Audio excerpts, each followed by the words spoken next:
નારિયેળીના પાકમાં બોટીઓ સુકાઈને ખરી પડે છે.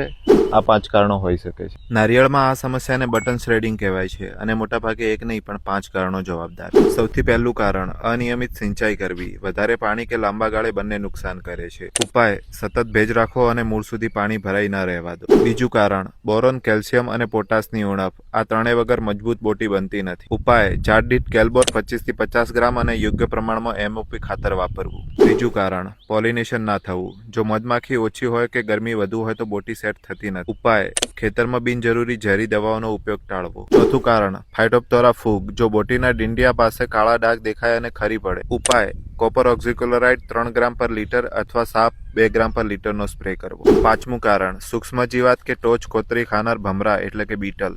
ઉપાય ચૂસ્યા જીવાત માટે નીમ ઓઇલ અને ભમરા માટે પાંદડાની અંદર ફિપ્રોનિલ GR રેતી સાથે મિક્સ કરી ભરો અથવા નેપ્થેલિનની ગોળીઓ મૂકો. યાદ રાખજો, પહેલા સાચું કારણ ઓળખો પછી જ ઉપાય કરો. આ વિડીયો સેવ કરી લેજો જેથી માહિતી મિસ ના થાય અને વૈજ્ઞાનિક ખેતીની માહિતી માટે ફોલો કરવાનું ભૂલતા નહીં.